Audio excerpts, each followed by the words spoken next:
Welcome back to the Austin Mortgage Report with John Schutze on Talk 1370. Have a question for John? You can reach him by calling 512-920-2891. Once again, here's John. And welcome back to the show. You're listening to the Austin Mortgage Report. I'm John Schutze. Our number here is 512-920-ATX1, and that's 920-2891. You can always follow us at austinmortgagereport.com or jump on Facebook. We're monitoring those during the show, and we'd love to answer your question there, if not by phone. I've got Eric and Joyce Peterson with Copa Real Estate with us. Thanks again, guys, for coming into the show. I wanted to ask you guys about this multiple offer situation. I know that it's pretty common in Austin to have multiple offers, but I'm sure that there's more to that. And I want to kind of hear what your strategy is on how to market a home to get multiple offers. Yeah, we'd love to talk about that. We're just coming off a home that we put on the market on Friday, and we got 13 offers on this house. 13 offers. Now, where is this? This house is it's not in Central Austin, not in South Austin. It's in Pflugerville. 13 offers on a house in Pflugerville, right? Awesome. So that's kind of an indication of how hot the market is, but also I do think that we do a great job in marketing the houses that we sell for our clients, and it doesn't all happen just by accident. And even if it happens by accident, it still is really important for a seller to have somebody who the realtor working for him, the listing agent, who encourages multiple offers, but also knows how to handle it. Oh, that's a big one. It's a really big one. I'll tell you a story. I have a friend of mine who just, they were selling, it's actually a neighbor, they were selling their house. They had 8 showings the first day after it hit the market, another 8 the next day. Mm-hmm. And my friend was able to sneak in and get an offer in and got it accepted at the end of the second day. And if they accepted their offer, and then the listing agent called the buyer's agent and said, you know, my clients are really pissed at me because we got 3 more offers the next morning. Absolutely. And so they maybe they would have gotten more money if they'd have waited. I don't know. Well, and I don't know that situation, but that goes back to hiring a realtor who has a plan for that and who understands how to deal with it.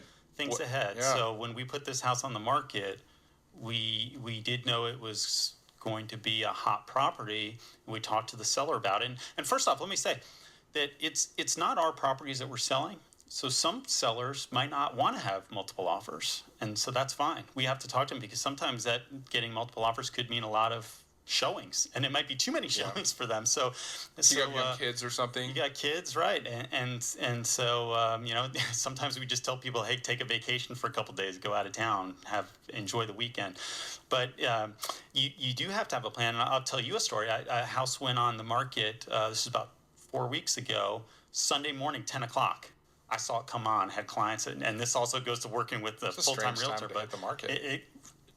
And that's part of not having a plan, right? Mm-hmm. Because you would never put a house on the market Sunday morning if you had a plan for multiple offers. Okay, so the phone number was wrong. I feel like we should have a little ding like that. That was like one of those little ding. That was a key fact. You should hear it. That was a key fact. Yeah, part of your strategy is down to the time of the day that you're going to list your house for sale. It's not just whenever pictures are done. You got to back all that up. But I'll get back to that.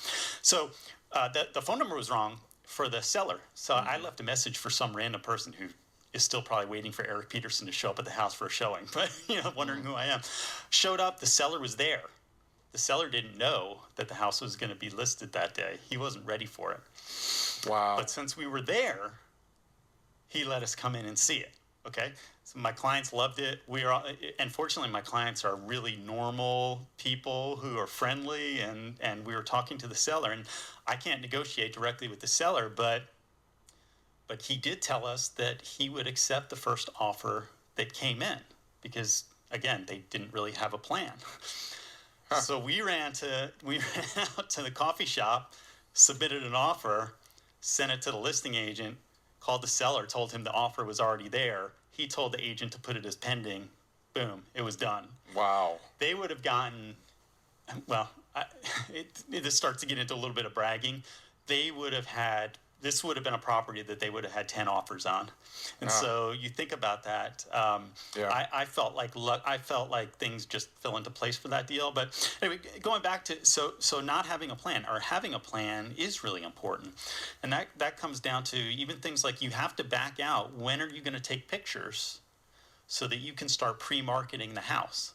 So you can't take pictures on Thursday if you're going to be putting the house on the market on Friday. You really need to be backing it out and having kind of a timeline of when you're going to be doing all this marketing, so that you can have time to get your marketing pieces done.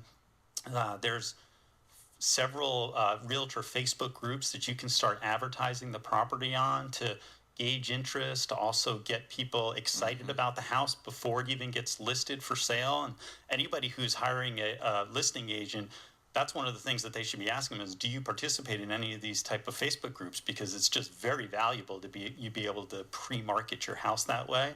Right. But also a lot of the online websites that we can put the house on, advertising, things like that. So we have a strategy down to, for the most part, most of these houses, listing the house on late Friday, because it sounds strange, but we almost don't want too many showings right away. Okay? Sounds kind of weird, right? You would think, hey, we want to get everybody in. Is that because you want to create like this sort of, not mass hysteria, but you want it all to kind of, I mean, you don't want one person to show up, let's say Friday in your example, and get one offer that night, and then have to make that decision of, do we take it or not? Or absolutely. You want to have several. So in this case, this house in Pflugerville, this is exactly what happened. We put the house on Friday night. Somebody was ready to see it. They saw it. They put in an offer. I knew, based on what I thought, that offer probably, if nothing else, it was an offer that we would get again.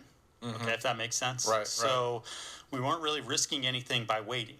And what we had done is, just to kind of lay the ground rules of the whole deal, is we talked to the seller, and again, this comes back to the seller, said, you could either take these offers as they come in, one at a time, or you can just flat out start out and just say, we're going to set an offer deadline. And we're just going to say, the seller won't review any offers until Monday. Oh, that's evil. It is evil. That's evil if you're a buyer. And it stinks for a buyer. And I'm on that other side. You have to understand, when I'm representing the seller, I know. I'm representing the seller and not the buyer. And that's an important thing. When you talk about some of the other aspects of hiring a listing agent, you want to hire somebody who's likable. You want to hire somebody that the buyer's agents want to work with. That's so true. Some of the ways that you can be likable is be putting all the information, so seller's disclosure, survey, all that information online, picking up your phone, answering questions, because the more information I can provide somebody, the more likely they are to put in an offer. Right. If they just if the buyer's agents get frustrated, they won't be interested in putting in an offer. You talked about mass hysteria, but that is almost like what you're trying to put pressure on people. You don't want them to just be able to sit back and wait to make an offer. You want them to have to really come with a strong offer. So we put the house on the market. We usually plan for an open house on Saturday afternoon. Many realtors will tell you that an open house is not effective to sell the house, right? You've probably heard that before. Okay, that's a little ding. Strategy number two. That's a little ding, right? Strategy number two. So Joyce and I will go out, and we actually walk through the neighborhood, and we'll have postcards printed up. So again, you've got to have the photography done ahead of time to do this. We'll go knock on doors of the neighbors, and we invite them to the open house. And you say, well, that doesn't make any sense. They already live in the neighborhood. They're not going to want to buy the house, right? Well, chances are they have a friend or family member that might want to buy the house. Chances are they're just nosy and might want to come by the open house. So the advantage of that is the more people that are in the house, we're going to do the open house for 2 hours, right? So say, what happens if you go to an open house and nobody's there? What do you think? There's a little bit of social proofing that goes on here. You go there's nobody there, and you think, well, nobody else likes this house. Right. You go to the open house, and there's 4 other groups of people there. What do you think? Right. Okay. Like, so, oh man, everybody else likes this too. I got to get there first. This is a great house. There's lots of interest. Right. And so going back to people saying it's not effective. Well, we're representing the seller, not the buyer of the house. So it isn't a case where somebody's coming up to me and saying, "Here, I want to, pay whatever for the house." Okay. But what it does do is it creates tons and tons of interest from these buyers. We'll get all kinds of calls from agents saying, "Hey, my client came by your open house and they're really interested." And I even had somebody who showed up at the house Sunday. We were at church. She left me a message. She had come to the open house, left me a message, and then just because I was at church, just knocked on the door to the seller and wanted to come see the house again. So that it can draw up that kind of interest. Her agent was out of town, so the only way she could see it was with that open house. But so that's it. Believe it or not, that can be a really effective part of having kind of this plan. But then going back to just having that strategy of waiting to get the offers and be able to decide which offer that you want to accept. So when we get the offers from all the buyers, we put together a spreadsheet. And Joyce helps me being really organized with all this. We put together a spreadsheet showing all the terms so that the seller can look at it. When you think about multiple offers, it's a lot more than just sales price. Right. Because you can have the same sales price, or even on houses, many times a seller will accept a little bit less money, but maybe the terms are better. And so that's the other thing of having multiple offers. What it allows is it allows the seller to pick better terms. So maybe it's a cash offer, or maybe it's a buyer with a conventional loan with 20% down instead of an FHA loan, right? That can be the difference between the sale being successful or not. It could be a buyer who is willing to offer a lease back to the seller so that the seller doesn't have to move in such a hurried fashion.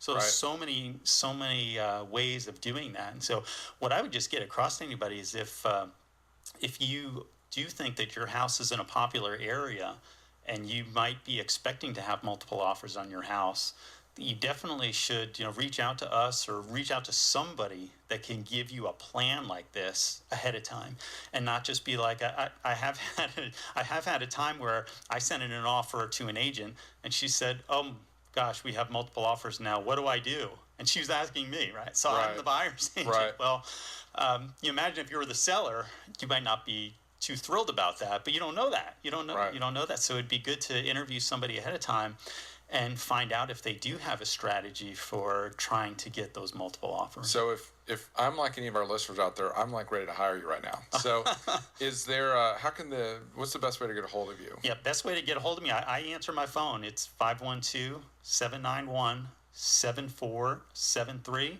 Or you can call me or text me or shoot me an email, Eric, ERIC, at coparealestate.com. It's KOPA realestate.com. And if you missed that, you can always go to Austin Mortgage Report. We'll have a replay of the show in a couple days up there. Or just shoot me a message. We'll get you in touch with Eric. Eric, can you guys, and Joyce, can you guys stay around for another segment? Sure. Awesome. All right. Well, we'll be right back for the last segment. Coming down is the hardest thing. Well, the good old